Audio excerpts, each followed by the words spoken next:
Continuamos con nuestras lecciones acerca del conflicto que el mundo está contemplando desde hace varios días en el Medio Oriente. Y hemos venido en las lecciones previas, particularmente el día de ayer, estuvimos nosotros hablando o teniendo un resumen corto de la historia con respecto a lo que ocurrió con el pueblo de Israel después de haber sido llevados a la cautividad, primero en Asiria y luego a Babilonia. También estuvimos mirando los acontecimientos que llevaron al establecimiento del Estado judío en el año de 1948.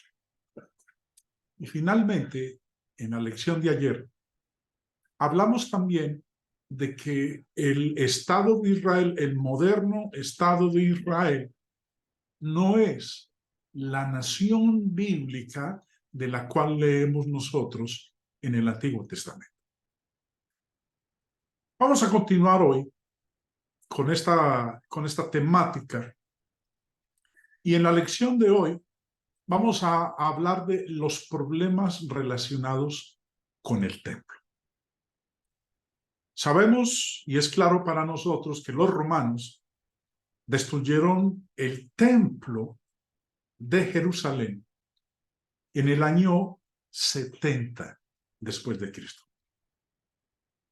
Desde entonces, los judíos no han tenido un lugar central de adoración.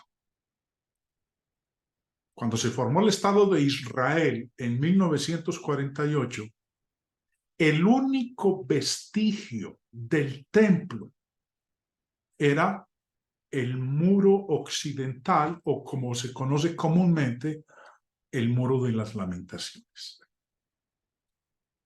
El muro estaba en Jerusalén Oriental, o sea, pues en Jordania hasta ese momento. A los judíos, con la excepción, hasta ese momento, con la excepción de algún dignatario judío ocasional, no se les permitía acercarse al muro occidental. Cuando los soldados israelíes entraron en Jerusalén en junio de 1967, en la Guerra de los 6 días, se dirigieron directamente hacia el muro occidental. Los informes de televisión y las revistas de noticias mostraron a soldados adultos ahogados por la emoción de estar allí. Este artículo que ustedes están viendo ahí en pantalla es de la revista Newsweek del 9 de junio de 1967. Y el periodista de Newsweek que entró con los soldados israelíes citó a un sargento que dijo: siento que vuelvo a casa después de 2000 años. En ese entonces, el rabino principal de las Fuerzas Armadas israelíes, el general Shlomo Goren, que ustedes están viendo la fotografía ahí en pantalla, estaba al pie, junto a la pared del muro, sosteniendo la Torá. Ustedes ven que él ahí tiene en su mano izquierda la Torá. O sea, pues, los 5 primeros libros de la Biblia, la ley de Moisés. Y dijo: estamos entrando en la era mesiánica para el pueblo judío. Inmediatamente, después de la guerra de los 6 días, cundió la especulación de que los judíos estaban preparados para la reconstrucción del templo. Tanto los judíos como los premilenialistas hablaron de esa posibilidad. Y a los pocos meses de la guerra, se rumoreaba ampliamente que la piedra para el nuevo templo ya había sido tallada en piedra caliza. Dos señores, Thomas McCall y Zola Levitt, alimentaron la especulación con su libro del año de 1973, Satanás en el santuario. La imagen que ustedes están viendo ahí es el domo de la roca, que está precisamente donde estaba el templo de Salomón. Ahora, el título del libro tiene que ver con eso. Satanás en el santuario. Y estos dos señores, Thomas McCall y Zola Levitt, ven lo que erróneamente llaman la reconquista del sitio del templo por los judíos, que según ellos lo planteaban, hacía posible que se construyera el templo de la tribulación y que eso daría pie al Armagedón y al regreso de nuestro Señor Jesucristo. En estos momentos existe en Jerusalén lo que se conoce como la Gran Sinagoga de Jerusalén. Es el edificio que ustedes pueden observar ahí en sus celulares o en la pantalla de su computadora. La Gran Sinagoga de Jerusalén fue inaugurada el 4 de agosto de 1982 y tuvo un costo de $14 millones y fue construida como un paralelo emocionante de la reconstrucción del templo. Jack Van Impe, en su libro América, Israel, Rusia y la Tercera Guerra Mundial, libro que él escribió 2 años después de la inauguración de la Gran Sinagoga de Jerusalén, cita a uno de los principales rabinos insistiendo en que nunca debemos creer que esta sinagoga sea un sustituto del templo. Pero Jack Van Impe, el autor del libro, dice, sin embargo, los observadores notan que la Gran Sinagoga bien podría servir como templo de la tribulación.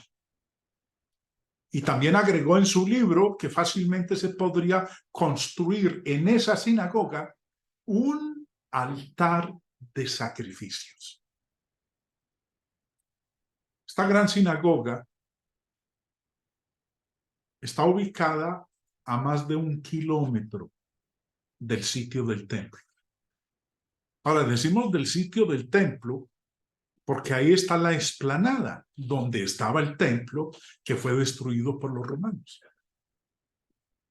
Y donde quedaba el templo en particular, los musulmanes construyeron la cúpula de la roca. Ahora, ¿cuál es el gran problema en este momento y que siempre lo ha sido? El verdadero problema es que Israel no controla el sitio del templo.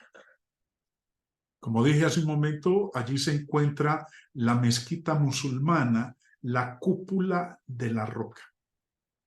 Y eso desde el siglo VII después de Cristo. Para que ustedes tengan una idea, ustedes ya han visto en otras lecciones varias imágenes que yo les he mostrado de cómo era el templo de Herodes en el primer siglo. Y aquí nuevamente lo pueden ustedes observar.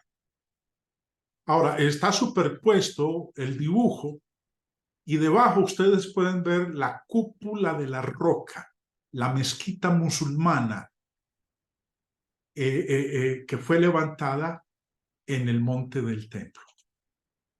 Pues pensar en construir ahora nuevamente el templo de Salomón, eso conllevaría a una guerra fratricida en Oriente Medio, porque los árabes, los musulmanes, no estarían ni están dispuestos a permitir que Israel reconstruya el templo de Salomón en el lugar donde ellos tienen ahorita la cúpula de la roca. Nosotros hemos visto en las noticias los distintos conflictos que se han presentado durante varios años, esos levantamientos de parte de los palestinos, de los árabes, con los judíos, cuando ocurre algún tipo de incidente relativo a esta explanada donde antes estaba el templo de Salomón. Ahora, la idea de los premilenialistas y su enseñanza es que se va a reconstruir o se va a establecer un tercer templo en este lugar. Obviamente eso va a desatar, si llegase a ocurrir, una guerra en Oriente Medio que podría catalogarse como la Tercera Guerra Mundial. Bueno, pero avancemos. Entonces, ya sabemos más o menos los problemas relacionados con el templo. Hablemos ahora de algo que Dios le dijo a Abraham cuando le hizo la promesa.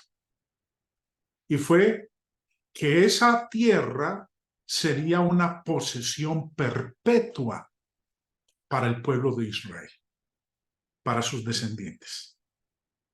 Toda la tierra de Canaán sería dada a la descendencia de Abraham como posesión perpetua.